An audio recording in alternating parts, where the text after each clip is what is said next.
de prensa coa que imos pechar unha semana que pensamos que a nivel político viu marcada polas distintas afirmacións realizadas a nivel nacional respecto do financiamento autonómico e a disposición do Goberno de Pedro Sánchez de abrir unha negociación bilateral con Cataluña. Dende o Grupo Popular imos seguir opoñéndonos á apertura dunha negociación bilateral entre o Goberno de España e Cataluña para un financiamento singular desta comunidade autónoma que ten como único obxectivo ceder a chantaxe do independentismo catalán a cambio de garantir os seus votos para que Pedro Sánchez continúe na Moncloa e Salvador Illa chegue á presidencia do Goberno de Cataluña. Desde Galicia non podemos permitir que o financiamento das comunidades autónomas sirva para pagar os votos do independentismo catalán en favor dos socialistas, privando as comunidades autónomas dos recursos necesarios para exercer con efectividade as funcións esenciais que teñen outorgadas. Non nos cansaremos de dicir que o novo sistema de financiamento autonómico debe partir dunha negociación multilateral entre o Goberno de España e todas as comunidades autónomas, que saia adiante, se é posible, con maior consenso e que recolla as necesidades particulares de todas e cada unha delas. No caso de Galicia, a nosa dispersión poboacional e o envellecemento da poboación son causas, entendemos que máis que suficientes para que na negociación se atendan esas características específicas, do mesmo xeito que entendemos que as demais comunidades poidan expoñer as súas necesidades particulares de financiamento. Xa o escoitaron en moitas ocasións, non queremos ser máis que ninguén, pero non imos aceptar ser menos que ninguén. Polo que é necesario que todas as comunidades negociemos en pé de igualdade, poñendo en riba da mesa as nosas aspiracións e sempre respetando o ben e o interés común. O que non chegamos a entender, como, por desgraza, comeza a ser habitual tamén nesta legislatura, é a postura que están a adoptar os socialistas respecto deste debate sobre o novo modelo de financiamento autonómico.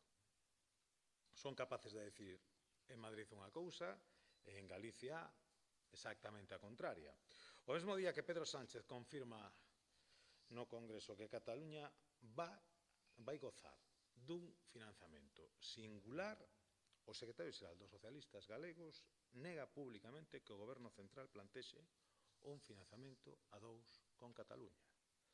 Está claro que o socialista galego pareceu perder calquera atisbo de vergoña e intentan enganar aos galegos lanzando bulos sobre as verdadeiras intencións do seu máximo xefe para manterse na Moncloa e cumprir o comprometido cos independentistas cataláns. Que dicir do Bloque Nacionalista Galego? Máis preocupado de cumprir os desexos dos seus aliados independentistas, defendendo esa exixencia de levar adiante unha negociación bilateral sobre o financiamento autonómico, aínda sabendo que iso sería moi prexudicial para os intereses de Galicia. Dende o Grupo Popular somos conscientes da importancia que ten a posta en marcha dun novo modelo de financiamento autonómico consensuado e froito dunha negociación multilateral entre o Goberno de España e o conxunto das comunidades autónomas. E por ese motivo, temos intención de retomar os traballos da Comisión de Estudio sobre a reforma do financiamento autonómico creada durante a pasada legislatura neste Parlamento de Galicia, co obxectivo de rematar a elaboración do seu ditame e poñer en riba da mesa un documento que sirva de base para a posible negociación do financiamento de Galicia. Un ditame que nos dea unha visión de conxunto do novo sistema de financiamento que atenda as demandas e as peculiaridades de todas as comunidades autónomas, tendo en conta as cuestións específicas que lle interesan a Galicia para a prestación óptima dos servicios públicos que merecen e reciben os galegos. Lembrar que o plan de traballo desta Comisión de Estudio contou coa comparecencia dunha decena de expertos galegos e nacionais en materia de financiamento autonómico, comparecencias, por certo, que remataron coa do propio Conselleiro de Facenda, que puxo sobre a mesa o sobrecusto de máis de 500 millóns de euros anuais que debe afrontar Galicia pola dispersión da súa poboación. Deste xeito, a revisión do financiamento debe garantir un modelo con suficiencia global, cun reparto en base a unha variable que reflicta o custe dos servicios en cada territorio, cunha nivelación total e con capacidade fiscal para todas as comunidades autónomas, achegando simplificación, transparencia e estabilidade ao sistema. Nos o que esperamos, o que nos gustaría é que tanto BNG como PSDG decidiran traballar con seriedade recoñecendo o que os especialistas dixeron nesta comisión de estudio, co fin de que poidamos elaborar un dictame consensuado para unha reforma do financiamento que atenda ás necesidades da nosa comunidade e que nos permita prestar en igualdade os servicios públicos esenciais que todas as comunidades autónomas deben prestar. E pola miña parte non teño moito máis que engadir, simplemente me poño á súa disposición por si, queren dar algunha aclaración ou queren formular algunha pregunta sobre algunha outra cuestión. Perdón?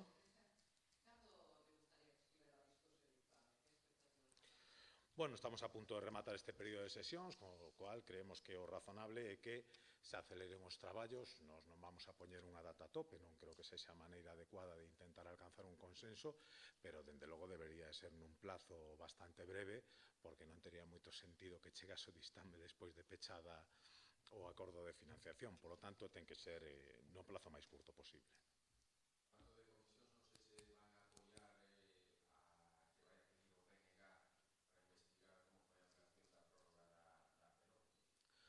Nos van a permitir que sexamos claros a este respecto. Nos disparates do BNG que se quede só o BNG.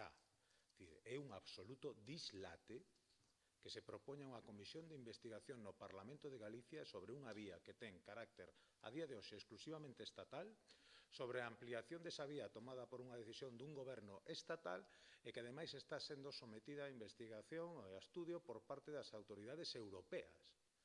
Ningún deses ámbitos ten a obriga de comparecer neste Parlamento e, polo tanto, sinceramente, eu non sei se é que xa perdemos por completo o sentido da realidade ou é que o BNG converteuse nunha fábrica de espallar humo e intentar desviar a atención sobre os temas fundamentais que preocupan aos galegos en relación á P9, que son a súa cesión a Galicia e a gratuidade comprometida por distintos representantes do goberno español. Eso debería atenderse.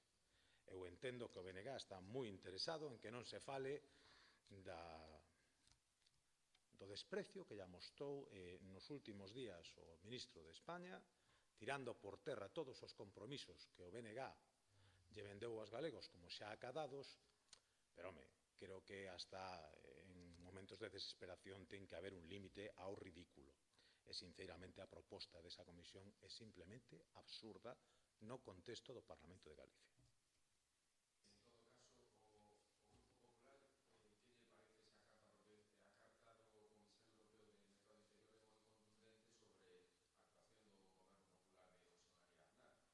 Eu descoñezo o contido da carta, en todo caso, volvo a repetir, é algo que está sometido a estudio da Comisión Europea e, polo tanto, nos parece moi ben que se chegue a determinar cales foron as circunstancias nas que se produciron calquera actuación pública, neste caso a ampliación da concesión. Nos parece absolutamente razonable e nos pronunciaremos cando coñezamos, evidentemente, cales son as conclusións deses estudios. Polo de agora, ata o que sabemos, todas as alegacións que se fixeron desde os distintos gobernos foi no sentido de defender a legalidade desa concesión. Pode haber, evidentemente, distintas opinións sobre a súa oportunidade política, pero, ata onde sabemos, se tomou no seu momento con todas as bendicións dos informes pertinentes que ten que emitir, evidentemente, os distintos organismos do Estado. Pero, en todo caso, agardemos a un pronunciamento definitivo que entonces poderemos valorar.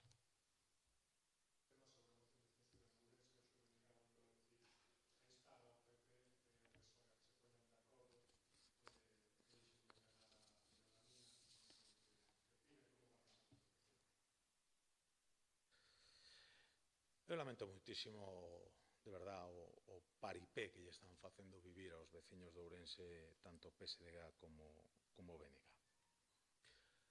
En canto ao BNG, hoxe escoitei ou lín algunhas das declaracións da súa lideresa.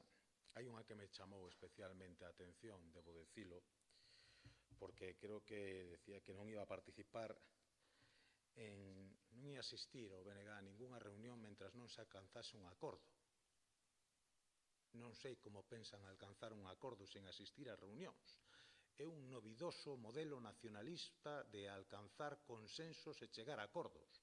Non asisten a reunións e esperan que o acordo, pois non sei, se vaise en forma de táboas da lei, de algún monte lonxano, ou non sei moi ben como esperan solucionar esta cuestión. Eu creo que o BNG está, unha vez máis, facendo o ridículo e, se me permite, xa producindo un pouco de vergoña allea, porque, en fin, acudir a unha reunión simplemente para decir que se acudiu, non participar en ela e non facer ningún tipo de achega mesma non ten ningún sentido, é unha tomadura de pelo ao conxunto dos ourensáns. Eu creo que o BNG está moi cómodo coa actual situación, intentando botarlle a culpa aos demais e sen asumir ningunha responsabilidade na búsqueda da solución. Exactamente igual que creo que o Partido Socialista debería facer algunha consideración ao respecto. A primeira que nos debería aclarar é se as persoas que están falando ou intentando negociar esa moción teñen a autorización dos seus maiores, porque, claro, sorprende moito que se acaden acordos no ámbito municipal na provincia de Ourense e que despois eses acordos pois sexan tirados abaixo polos máximos responsables autonómicos da organización, como pasou recentemente en Carballiño. Entonces, a mí me parece que os veciños merecen claridade, e merecen que non se lles tome o pelo, e merecen que nos tomemos en serio esta cuestión. E se hai planteamentos serios, o Partido Popular estará aí. E se o que queren é tomarlle o pelo os ourensáns, que o digan desde o principio, e así nos aforran unha enorme perda de tempo a nós e o conxunto da cidadanía de Ourense, que creo que non se merece o espectáculo lamentable que está dando a esquerda do seu concello.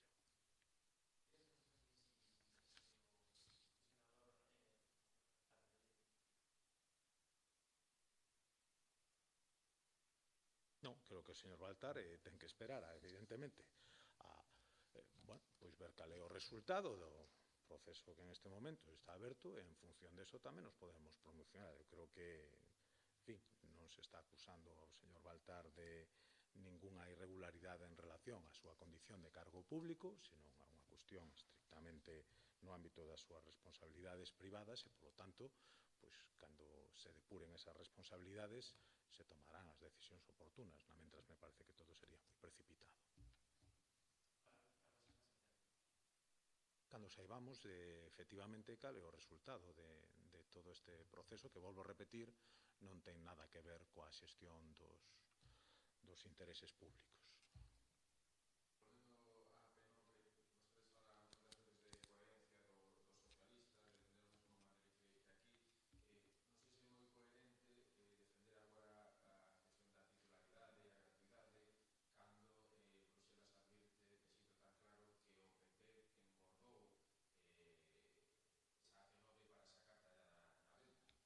A mí o que non me parece moi coherente é aplicar unha doctrina que últimamente está de moda, que é o presentismo, que é xulgar, verdade, coas circunstancias e coñecementos que temos hoxe, pois determinados acontecementos que tuveron lugar no pasado. Eu creo que naquel momento, no conxunto do territorio, había un plantexamento respecto ás vías de alta capacidade que por parte dun goberno do Partido Popular se mantiña coherentemente para o 100% desas vías. E creo que agora mesmo o que está pasando é xusto o contrario, que en función de onde estén situadas esas vías ou en función de cales sexan as administracións que poden ser receptoras da súa responsabilidade, pois se toma unha decisión ou outra. E iso é a diferencia entre un modelo discriminatorio e un modelo coherente. E nos apostamos por modelos coherentes. Polo tanto, nós sempre pensamos que a AP9 estaría mellor xestionada desde Galicia pola cercanía e coñecemento que temos da vía. Iso pensamos sempre. E seguimos pensando agora. E como, ademais, actualmente goberna en España un goberno que dixo que era absolutamente receptivo a esa circunstancia, e non só iso, senón que, ademais, engadiu que creía que debía de tomar as medidas para liberar definitivamente esa vía de peaxes e que fora unha vía libre, pois o que lle pedimos ao goberno que sexa coherente. Os gobernos que gobernaron fai máis de década e media ou 2 décadas, pois pouco lle pedimos pedir a estas alturas. En todo caso, volvo a repetir, respecto ás conclusións de como se produciu aquela concesión, haberá que esperar a que se pronuncie quen a está estudiando, que por agora simplemente o que mandan son unha serie de comunicacións sin que teñamos o resultado definitivo desa investigación. Tempo.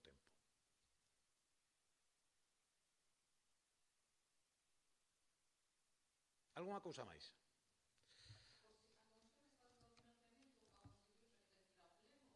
Non, é unha...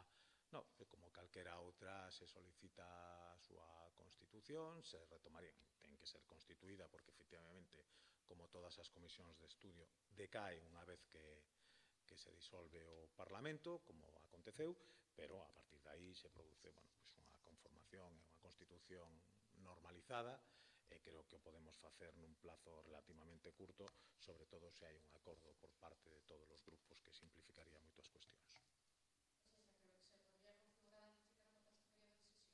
Constituir, tería que facer agora un repaso das mesas e demais. Pode ser posible, pero sinceramente tería que ver o calendario. Ahora mismo tampouco me atrevo. En todo caso, estou seguro de que se pode facer se non se fai inmediatamente, se podería facer inmediatamente ao retomar o normal funcionamento despois do verán e coa chegada do novo período. En todo caso, veremos cal das dúas posibilidades podemos concretar e, cumplindo os trámites, no prazo máis breve posible.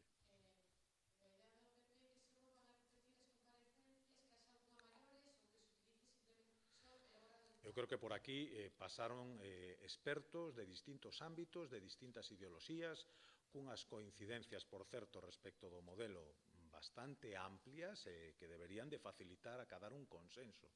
Parece que ten moi pouco sentido que volvamos agora a retomar os traballos como se non tuveran comparecido. Entre outras cousas, volvo a repetir, porque o fundamental deste dictame é que nos sirva de base para a negociación multilateral que lle estamos reclamando ao Goberno. Non tería ningún sentido volver agora a reproducir todo o traballo que xa está feito, retrasar indefinidamente ese dictamen e que chegara finalmente cando xa non pudera resultar útil para o efecto que está previsto, que non é outra cousa que, volvo a repetir, intentar plantexar unha fórmula o máis consensuada posible de cal sería a financiación que Galicia consideraría a caída das súas necesidades.